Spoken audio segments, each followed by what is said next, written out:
Hello बियर्सियंस, welcome on virtual learning with Anand Jaiswal. आज हम लोग बात कर रहे हैं फिर से वही चीज लेके धातु और अधातु के बारे में। और धातु अधातु के बीच में हम लोग वही बात कर रहे थे, रासायनिक गुण उनके कि रासायनिक गुण कैसे होंगे। मैंने बहुत सारे रासायनिक गुण उसमें कराए, अब रासायनिक गुण में कुछ और बाकी थे जिनको हम पे बात करने की जिम्मेदारियां थी और हम उस पर बात करने वाले हैं। और आप लोग ये लेक्चर नोट करिएगा और अच्छे से देखिएगा।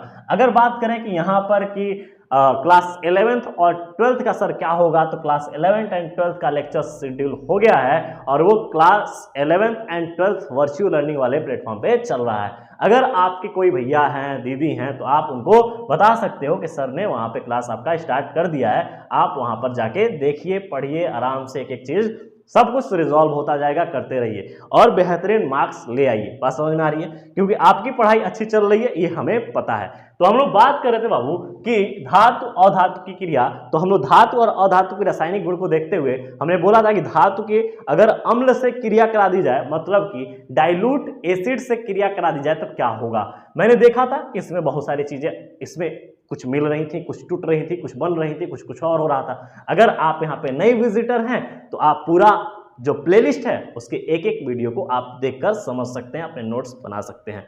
अगर आपको आता है तो आप यहां से कंटिन्यू कर सकते हैं, नहीं तो आपका पीछे का लेक्चर आपके लिए वहां पे रखा गया है। Thank you. समझ में आ रही बात? ठीक है, चलिए अब हम लोग बात करने वाले हैं कि धातु एवं अधातु, या बोला जाए कि धातु की क्रिया अन्य धात्विक लवण से, मतलब कि हम बात करें कि धातुओं को, जो धातु है उस धातु की क्रिया धातु की अन्य धातु लवण के साथ अभिक्रिया।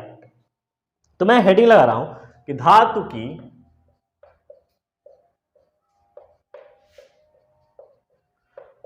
अन्य धातु लवण से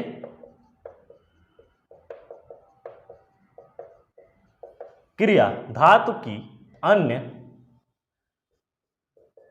धातु लवण से क्रिया। समझिएगा, ये आपको पढ़ा चुके हैं हम, और ये पढ़ाए हैं विस्थापन अभिक्रिया में। किसे पढ़ाए बाबू? विस्थापन अभिक्रिया में। विस्थापन अभिक्रिया में मैंने कहा था कि अधिक क्रियात्मक तत्व, ध्यान रखिएगा मेरे बच्चे, आपको पढ़ाया गया है ये कि विस्थापन अभिक्रिया क्या है। मैंने कहा था कि यहां पर कि जो अधिक क्रियात्मक तत्व होगा वो कम क्रियात्मक तत्व को उसके स्थान से क्या कर देगा? विस्थापित कर देगा। मैंने यहां पे आपको ईसीएस भी पढ़ाया है, इलेक्ट्रोकेमिकल सीरीज अर्थात सक्रियता श्रेणी भी बताया है। चलो आओ देखते हैं। मैंने कहा कि धातु की अन्य धातु लवण से क्रिया या लवण के विलयन से क्रिया, मतलब कि मैं अगर कह दूं कि अगर धातु की क्रिया अन्य धातु लवण से करा दिया जाए तो अन्य धातु लवण के साथ कराएंगे। जैसे मान लो कि हम कह दें कि यहां पर कि मैंने उठाया धातु और धातु को मैंने करा दिया क्रिया किससे? धातु अन्य धातु लवण से। ठीक है, और जैसे ही अन्य धातु लवण से मैंने क्रिया कराया, मैंने देखा कि जो ये धातु हैं, ये धातु जाकर इस लवण के जो विलयन था उसमें जाकर चिपक गए और ये धातु क्या हो गया? बाहर निकल गया। तो मैं बोलूंगा कि धातु ए और ये धातु बी है और ये लवण के साथ बनाएगा धातु ए लवण। कैसा तो तैयार हो जाएगा? धातु ए लवण, और धातु बी क्या हो जाएगा? बाहर निकल जाएगा। और ऐसी क्रिया को हम लोग बोलते हैं विस्थापन अभिक्रिया।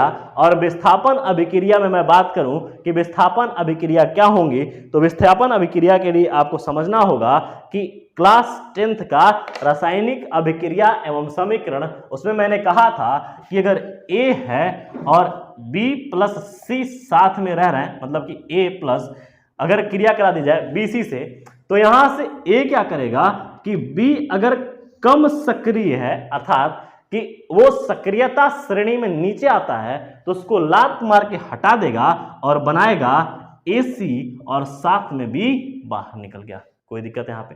तो ऐसे ही क्रिया को कहते हैं कि धातु की अन्य धातु लवण से क्रिया। और यहां पर मैं बात करूं तो सक्रियता श्रेणी सबसे इंपॉर्टेंट हो जाता है। क्या होता है? सक्रियता श्रेणी। अगर मैं बात करूं यहीं पे मैं ले लूं कि फेरस सल्फेट, और मैं यहां से क्रिया करा दूं सोडियम से। किससे करा दूं? सोडियम से। 2 सोडियम ले लिया हूं, कोई दिक्कत नहीं है। अब जैसे ही 2 मोल सोडियम लेके मैंने फेरस सल्फेट से क्रिया कराया, समझिएगा ये फेरस सल्फेट क्या है, फेरिक सल्फेट का एक लवण है, लवणीय विलयन है। जैसे ही हम बात करें सक्रियता श्रेणी की तो ईसीएस आपको पढ़ाया गया है कि ईसीएस हमने कहा था लिक बा सर का न मग अल मन जन कर फे कड़ को निक सन पीबी हा कु हग अग पट आऊ। और ये आऊ थोड़ा सा ऊपर नीचे रहता है, आऊ ऊपर होता है, पट नीचे होता है, आऊ पट। ठीक है, अब यहां से मैंने देखा कि जो ये ईसीएस है इसको मैंने बोला कि सक्रियता श्रेणी, क्या बोला जाए इसे बाबू, सक्रियता श्रेणी। अब ये आपके एनसीईआरटी में थोड़े कम दिए गए हैं लेकिन मैंने पूरे डिटेल यहां पे लिख दिए। अब देखो ये सोडियम जो है, देखना बाबू यहां पर जो सोडियम है वो सोडियम कहां है, ऊपर है, और आयरन कहां है, उसके नीचे। अच्छा ये देखो यहां पे जगह नहीं था तब मैंने यहां लिखा है, ये एक क्रम तरीका है और नीचे है, आयरन कहां है, नीचे है। तो ये सोडियम इसको लात मारकर बाहर निकाल देगा और आयरन सबसे पहले बाहर निकल जाएगा, कोई दिक्कत। अब जैसे ही आयरन निकल गया यहां से क्रिया होगा और बनेगा Na2SO4, क्या बन जाएगा, सोडियम Na2SO4 सोडियम सल्फेट, और आयरन क्या हो जाएगा, बाहर निकल जाएगा। मतलब कि ऐसी क्रिया जिसमें क्या हो, एक अधिक क्रियात्मक कम क्रियात्मक को लात मार के उसके स्थान से क्या कर दे, विस्थापित कर दे, ऐसे अभिक्रिया को हम बोलेंगे कि धातु की अन्य यहां पे दो बार हो गया, धातु की अन्य धातु लवण से क्रिया, एक ही बार लिखिएगा, अन्य मतलब यहां पर एक ही बार होना चाहिए और ये दो बार हो गया, धातु की अन्य धातु लवण से क्रिया। तो जब अन्य धातु लवण से क्रिया होगी तो धातु क्या करेगा, उस धातु को, जो धातु लवण है वो धात्विक लवण वाले से धातु को हटा देगा और अपने आप को वहां पे क्या करेगा, सब्स्टिट्यूट कर देगा। तो ऐसी अभिक्रिया क्या कहलाएगी, सिंपल सी बात है, धातु की अन्य धातु लवण से क्रिया, और जो कि ये हमारा दिखाई दे रहा है। अब मैं बात करूं कि धातु अधातु से क्रिया, तो जब आपको समझ में आना चाहिए कि धातु और अधातु की समझिएगा, यहाँ पे धातु और अधातु की जब क्रिया कराएंगे तो एक बॉन्ड बन जाएगा, एक बॉन्ड बनेगा और उस बॉन्ड के बीच में जो बंध बनेगा उसको आयनिक बंध बोलेंगे, जो कि आगे चलकर हम देखेंगे। तो इतनी बात आप ग्रैब करिए, संभालिए, देखिए, और ये बहुत बेसिक चीज है, ये विस्थापन अभिक्रिया आपको पढ़ाई गई है। ध्यान रखिएगा बाबू कि पढ़ाई मजेदार हो रही है, बस आपको फोकस होके पढ़ना है।